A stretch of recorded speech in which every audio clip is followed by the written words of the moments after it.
روزے کے اخروی فائدے کیا ہیں وہ تو ایک الگ بات ہے، روزے کی صحت کو کیا فائدے ہوتے ہیں اگر وہی آپ لوگ کو پتہ چل جائے تو میں کہتا ہوں وہی چیز ایسی ہے جو انسان سے روزے رکھوا دے.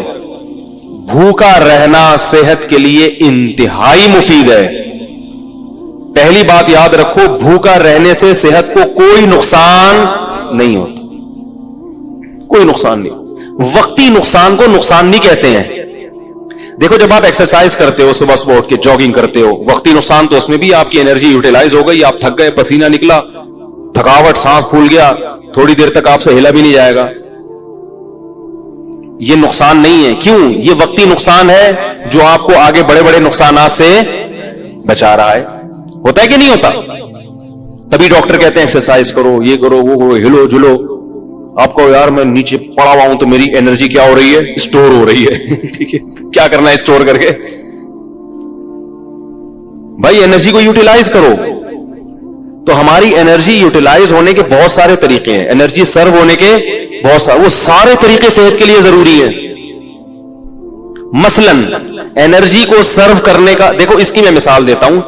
دریا میں پرانا پانی نکلتا ہے تو نیا پانی، بول لو یار، آئے گا نا؟ اگر دریا میں پانی کھڑا رہے کہ پانی اسٹور ہے، دریا طاقتور ہو، نہیں ہوگا، سڑ جائے گا، کیڑے پڑ جائیں گے. پانی نکلے گا، پرانا پانی کنویں سے پرانا نکلے گا تو نیا پانی آئے گا. کنواں بھرا رہے گا. کنواں خالی جب ہوگا جب پرانا نکل رہا ہے اور نئے پانی کی جگہ نہیں ہے، یہ پیچھے نیا پانی ختم ہو گیا ہے.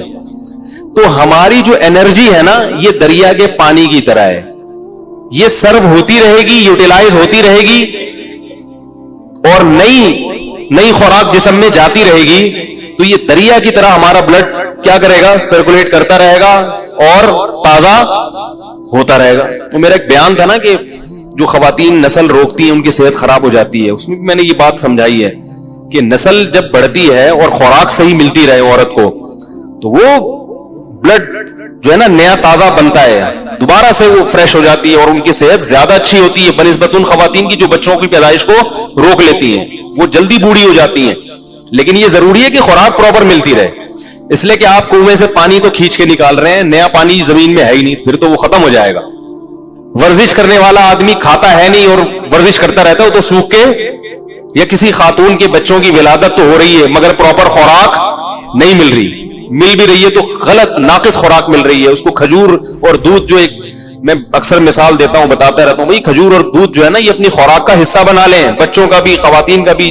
خاص طور پہ جو خواتین بچوں کو فیڈ کرا رہی ہیں یا جو پریگننسی ہے جن کو، کھجور اور دودھ اس قسم کی چیزیں کھانی چاہیے. نبی صلی اللہ علیہ وسلم نے کھجور کو پاکیزہ پھل قرار دیا ہے. پاکیزہ کا مطلب کیا ہے؟ یہ بادی نہیں ہے، اس سے خراب خون پیدا نہیں ہوتا، اچھا صالح خون پیدا ہوتا ہے اس سے، پیغمبروں کی خوراک ہے. تو اب میں یہ عرض کر رہا تھا کہ ہماری انرجی جو سرو ہوتی ہے اس کے بہت سارے اللہ نے طریقے رکھے جو سارے ضروری ہیں. ایک طریقہ یہ کہ آپ ورزش کریں، اس سے انرجی. ایک طریقہ یہ جسم سے پسینہ نکلے. ایک طریقہ یہ ہے کہ آپ جو ہے عورت کے لیے جیسے بچے کو فیڈ کرائے، اس سے بھی انرجی سرو ہوتی ہے. اس کی نکاح کے بعد انسان کی انرجی زیادہ خرچ ہوتی ہے. تو یہ سارے طریقے. اس طرح ہجامہ جو کرایا جاتا ہے، خون نکالا جاتا ہے، اس سے بھی آپ کی صحت. بھائی آپ ویسے کسی کو خون دیں، سب ڈاکٹر کہتے ہیں خون دینے سے صحت خراب نہیں ہوتی، بلکہ میں ایسے لوگوں کو جانتا ہوں ہر 6 مہینے میں خون دے رہے ہیں اور 10 سال سے ان کو کوئی بیماری نہیں ہوئی ہے. ہر 6 مہینے میں خون دے دیتے ہیں کیونکہ پرانا خون نکلتا ہے، نیا بنتا ہے، تو بیماریوں کو ڈیرا جمانے کا موقع ملتا ہی نہیں ہے. اسی طرح یاد رکھیں کہ کچھ وقت کے لیے سپلائی کو روک لینا، خوراک کی سپلائی کو روک لینا، تاکہ میدا جو ہے نا، میدا اور ہماری باڈی، وہ جتنے ہمارے جسم میں فاسد مادے ہیں ان کو استعمال کر کے کام میں لے آئے، کچرا جل جائے، سمجھ آئی؟ تاکہ بیماری کے جتنے امکانات تھے وہ سارے امکانات کیا ہو جائے، ختم ہو جائیں. تو یہ بھی ہماری صحت کے لیے اتنا ہی ضروری جتنا ایکسرسائز کرنا ضروری ہے. کیسے سمجھائیں یار، ہے نا کئی ہفتوں. تو کیا ہوتا ہے، ہم جب کھا رہے ہیں، پراٹھے بھی کھا رہے ہیں اور پتہ نہیں کیا کیا کھا رہے ہیں، جائیدادیں بھی کھا رہے ہیں، بہن کی وراثت بھی کھا رہے ہیں، بیوی کا مہر بھی کھا لیا، رشوت بھی کھا لی، اور کیا کیا کھا لیا. اب وہ تمام چیزیں ہماری ایکسرسائز سے یوٹیلائز نہیں ہوتی. یہ غلط فہمی ہے. ایکسرسائز ہر چیز کا آخری حل نہیں ہے, پھر بھی وہ کہیں نہ کہیں کونے کھانچوں میں رہ جاتے ہیں. اب میں دیکھو میڈیکل سائنس کی زبان نہیں استعمال کروں گا کیونکہ میں ڈاکٹر نہیں ہوں. بعض لوگ کہتے ہیں ڈاکٹروں کی جگہ آ کے نا بڑے فنٹر گیری کر رہے ہیں, ان کو کیا پتا.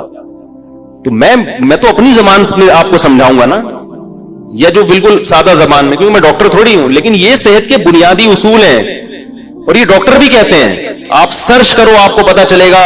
جو گوروں کی بنائی ہوئی ویب سائٹس ہیں ان میں آپ جاؤ جو آتھینٹک ہیں, وہ بھی اس بات کا اقرار کرتے ہیں کہ روزہ رکھنا انسان کی صحت کے لیے انتہائی ضروری. آپ کو پتا ہے گورے اس پر آ رہے ہیں کہ ہفتے میں 5 دن کھاؤ, 2 دن فاسٹنگ. یہ بالکل اسلام ہے. نبی صلی اللہ علیہ وسلم نے ہفتے میں 2 دن روزہ رکھنے کا حکم دیا, سنت ہے پیر اور جمعرات کا روزہ. گورے بھی یہ تحقیق کر رہے ہیں کہ 5 دن کھاؤ, 2 دن بولو بھائی ناغا کرو. تو ہوتا کیا ہے کہ جب ہم بھوکے رہتے ہیں, وقتی طور پہ کمزوری ہوتی ہے, روزے میں ظاہر ہے کمزوری ہوتی ہے, ایسے فریش نہیں ہو. اثر کے بعد تو ایسے مرجے سے میں دیکھتا ہوں اثر کی نماز میں جو وہاں بیٹھا ہوا ہے تو ادھر بیٹھا ہوا ہے, کوئی کسی پہ اعتراض نہیں کر رہا. اور بعض دفعہ اس میں یہ بھی ہوتا ہے کہ چونکہ بھوک پیاس ہوتی ہے, کمزوری, تو کمزوری میں انسان کو غصہ زیادہ آتا ہے. تھوڑا سا چھیڑ دو تو ایسا چھڑے گا وہ کھری کھری سنائے گا. دیکھیں دودھ کی دکانوں پہ, پکوڑوں کی دکانوں پہ افطاری کے وقت میں بڑے پڈے ہو رہے ہوتے ہیں. تو ہوتا کیا ہے, وقتی نقصان ہوتا ہے کہ کمزوری ہوتی ہے جسم میں, لیکن ہماری باڈی وہ سارے غلیظ مادے آہستہ آہستہ کھانا شروع کر دیتی, نتھر جاتا ہے جسم. 1 مہینے تک یہ پروسیس جب ہوتا ہے, اس کا سب سے بڑا فائدہ کیا ہوتا ہے, آپ کینسر کی بیماری کو کئی کلومیٹر دور دھکیل دیتے ہیں. کینسر ہے کیا, یہ جو فاضل مادے ہیں نا جسم میں, جو ہماری سیلز کی جو نیچرل ٹوٹ پھوٹ نہیں ہوتی, پھر یہ کہیں سے ادھر سے تھوڑا بن کے نکلا. تو اس کو میں دیسی زبان میں کہوں گا, یہ جو پراٹھے ہیں نا جو ضرورت سے زیادہ کھا رہے ہو, یہ پھوڑے بن کے نکلنا شروع ہو جاتے ہیں. وہ جو ہمارے خلیے ہیں, جو سیلز ہیں, ان کی ٹوٹ پھوٹ غلط طرح سے ٹوٹ پھوٹ ہونے لگتی ہے.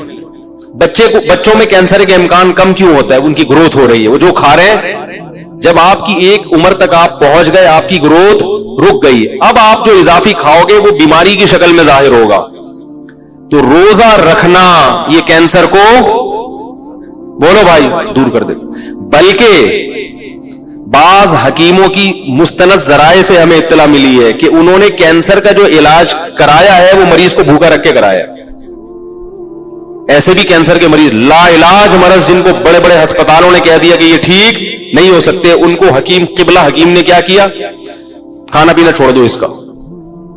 وہ ایسا بیچارہ سوکھ کے ہڈیوں کا ڈھانچہ, جب دیکھتے نا کہ مر رہا ہے تو 2 قطرے ٹپکا دیے گلوکوز کے, بس مرے نہیں.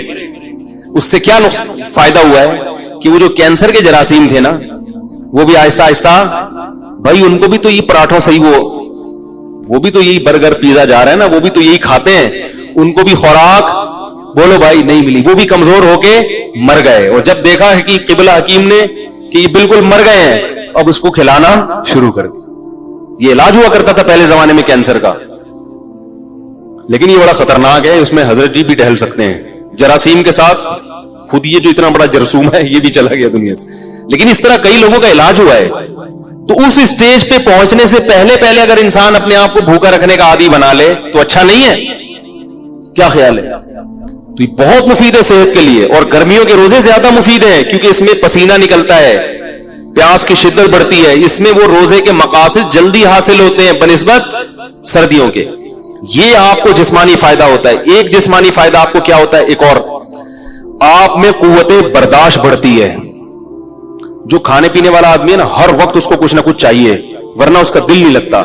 جب آپ کئی گھنٹوں بھوکے رہتے ہیں تو آپ بھوکے رہ کے بھی کام کرنے کے عادی ہو جاتے ہیں. اس کا فائدہ کیا ہوگا کہ آپ اس عادت کو مینٹین رکھ سکتے ہیں پھر پورے سال, کہ یار میں رمضان میں اتنا تھوڑا کھا کے اتنا اچھا چلا ہوں, تو اب میں دوپہر کھانا تھوڑا کھا کے کیوں نہیں چل سکتا. تو پورے سال پھر آپ کم کھانے پہ گزارا کر سکتے ہیں. اور اگر کم کھانے پہ آ گئے تو بیماریاں ویسے ہی سارے مسائل ہی زیادہ. کینسر کے بہت بڑے اسپیشلسٹ آئے تھے میرے پاس, الحمدللہ ہر قسم کا طبقہ ہوتا ہے, شاید بیان بھی سن رہے ہو. وہ یو کے میں جو اسپیشلسٹ ڈاکٹر ہیں نا, ان کو پڑھاتے ہیں. وہ اس سے اندازہ لگائیں کہ وہ کتنے بڑے ڈاکٹر ہوں گے. تو وہ ملاقات کے لیے آئے. میں تو وہ آئے تھے مجھ سے کچھ پوچھنے کے لیے. ہم نے کہا جب ادھر میں ڈاکٹر ہیں تو بجائے ہم سے پوچھیں ہم ہی پوچھنا شروع کر دیں. انہوں نے سوچا ہوگا تو لینے کے دینے پڑ گئے. تو میں نے ان سے ویسے ہی کچھ نالج حاصل کی. میں نے کہا یہ کینسر کی بیماری کی بنیادی وجوہات کیا ہوتی ہیں, کچھ نالج میرے پاس تھی جو میں شیئر کرنا چاہ رہا تھا ان سے. تو انہوں نے بھی وہی بات کی جو عام طور پہ سب کہتے ہیں کہ سب سے بڑی وجہ کینسر کی موٹاپا ہے. موٹاپے کا مطلب کیا؟ آپ اپنی ضرورت سے زیادہ کھا رہے ہو. اس زمانے میں ہر آدمی اپنی ضرورت سے زیادہ کھاتا ہے. ہماری ضرورت رمضان میں پتہ چل جاتا ہے ہمیں کتنی. کئی بار میں نے خود نوٹ کیا کہ بسا اوقات سحری کا ٹائم کم ہوتا ہے, 2-4 کھجورے کھا کے پانی پیتا ہے انسان اور پورا دن چلتا ہے بڑے آرام سے. اور پھر جب افطاری میں بیٹھتے ہیں 2 پکوڑے پیٹ میں جاتے ہیں. میں نے ان ڈاکٹر سے پہلے کہتے پکوڑے پہ پابندی نہیں لگائیں. پہلے میں پکوڑے کے خلاف میں کوئی تقریر اتنا بھی نہیں ہے. صحت بنانے کے چکر میں آدمی بالکل دلیے پہ آ جائے, کھچڑی پہ آ جائے, یہ بھی غلط ہے یار. کیا کرنا ہے اسی صحت کا بھائی. وہ چائنیز گرم پانی پی کے رہتے ہیں نا زندہ, لمبی لمبی عمریں ہوتی ہیں. میں نے کہا ٹھنڈا پانی پی کے مر جاؤ, یہ بہتر ہے گرم پانی پی کے. گرمیوں میں بھی گرم پانی پی رہے ہیں پاگل لوگ. کیا کرنا ہے ایسا؟ اتنی بھی ہمیں زندگی سے محبت نہیں ہے بھائی. تمیز سے زندہ رہنا ہے جتنا تمیز سے رہ سکتے ہیں, ٹھیک ہے نا. ہمارے حضرت پر جب کچھ ہے نا کچھ حضرت نے فتوے بڑے ایسے دیے ہوئے تھے, تو کچھ اس زمانے میں علماء کا قتل بہت ہو رہا تھا, تو حضرت نے گارڈ وارڈ رکھ لیے. تو وہ اتنا سخت سیکیورٹی کا نظام تھا کہ 24 گھنٹے گارڈ. حضرت نے فرمایا بھائی اس سے تو میں ویسے ہی مر جاتا بہتر, تو اتنے گارڈ مجھے نہیں چاہیے. تھوڑا دماغ ریلیکس ہو. ایسی زندگی میں کرنا کیا ہے جس میں 24 گھنٹے 6 آدمی ہر وقت سر پہ مسلط رہیں. تو کوئی بات نہیں, ہم شہید ہونا پسند ہے ہمیں, لیکن اتنی ٹینشن والی زندگی نہیں چاہیے ہم. تو 1-2 باقی گارڈ بڑھا دیے, صرف 1 یا 2 گارڈ رکھے تھے. پھر تو وہ گارڈ بیچارہ شہید ہو گیا. حضرت اس نے بڑے پھر بھی حملہ ہوا تھا حضرت کے اوپر, وہ گارڈ شہید ہو گیا.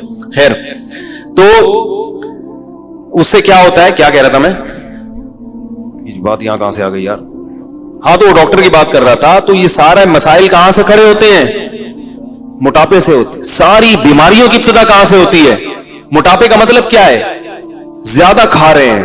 تو 2 کھجورے کھاتا ہے انسان افطاری کے وقت میں اور پانی پیتا, کیسی کمر سیدھی ہو جاتی کہ نہیں ہو جاتی؟ 14 طبق روشن ہو جاتے ہیں. اس سے پتہ چل جاتا ہے کہ ہمیں زندہ رہنے کے لیے اور چلنے پھرنے کے لیے, باڈی کو رن کرنے کے لیے اتنا کھانے کی ضرورت بولو بھائی نہیں ہے جتنا ہم کھا رہے ہیں. تو روزے کا یہ بھی فائدہ ہے. تو میرے بھائی رکھو تو اللہ کے لیے, دنیا کے لیے نہ رکھو, لیکن گریوی میں یہ فائدے بھی انشاءاللہ ہوں گے. نظر تیز ہو جاتی ہے, دماغ صحیح کام کرنے لگتا ہے, قوت برداشت بڑھتی ہے. سب سے بڑی بات یہ کہ اسٹیمنا بڑھانا, یہ تو دنیا میں ہر شخص چاہتا ہے کہ میرا اسٹیمنا بڑھے. ہوتا ہے کہ نہیں ہوتا؟ بہت سے لوگ اس لیے بھاگتے ہیں تاکہ ہمارا اسٹیمنا بڑھے اور ہم زیادہ دیر تک بھاگ سکیں. جم خانے میں جو باڈی بلڈر وزن اٹھاتا ہے اس لیے کہ میرا اسٹیمنا بڑھے اور میں زیادہ سے زیادہ وزن بولو بھائی اٹھا سکوں. اسی طرح یہ بھی تو اسٹیمنا ہے کہ زیادہ سے زیادہ بھوکا رہ سکیں. اور یاد رکھو اللہ نے ہماری باڈی کو ایسا بنایا ہے کہ جس چیز کی عادت ڈالو باڈی اس کے لیے تیار ہو جاتی ہے. کم کھانے کی عادت ڈالو گے نا, باڈی اسی حساب سے اپنے آپ کو سیٹ کر لے گی. ٹھیک ہے, اسی پہ آ گئے ہوں. جیسے گیس پہ گاڑی لے آؤ نا, ایک دفعہ گاڑی گیس پہ سیٹ ہو جاتی ہے, پیٹرول پہ جھٹکے لیتی ہے پھر وہ, ٹھیک ہے. پیٹرول پہ سیٹ ہے تو گیس پہ لانے میں تو بالکل باڈی کا ایسا ہی ہے کہ باڈی کو پراٹھوں پہ سیٹ کر لو تو پراٹھے پہ سیٹ ہو جائے گی, وہ کافی چائے پہ سیٹ کر لو تو بوتلوں پہ کر لو, برگر پہ کر لو تو برگر پہ. اور اگر ان فضول چیزوں سے بچ کے کم کھانے پہ, اچھی خوراک پہ سیٹ کر لو گے تو باڈی اسی حساب سے اپنے آپ کو سیٹ کر لے گی. یہاں تک کہ آپ دیکھیں صحرائی علاقوں میں بہت کم پانی ہوتا ہے, اللہ اس کم پانی ہی میں ان کی باڈی کی تمام ضرورتیں پوری کر دیتے ہیں. آپ کو عجیب بات بتاؤں میں کہ جو چشموں میں رہنے والے لوگ ہیں, جہاں نہریں دریا ہیں, ان کی باڈی کو پانی کی ضرورت زیادہ ہوتی ہے. صحرائی آدمی کو پانی کی ضرورت کم ہوتی ہے کیونکہ صحرا کے حساب سے اس کی باڈی ڈھل چکی ہوتی ہے. صحرائی پرندوں کو پانی کم چاہیے اور چشموں دریاؤں میں رہنے والے پرندوں کو پانی, اللہ نے ایسا فلیکسیبلٹی رکھی ہے نا انسان کے جسم میں, اسی حساب. تو روزے میں ہم اسی حساب سے چلیں گے, باڈی اسی حساب سے اپنے آپ کو سیٹ کر لے گی, بشرطے کہ عید پہ آ کے اس کو بیڑا غرق نہ کریں. سمجھ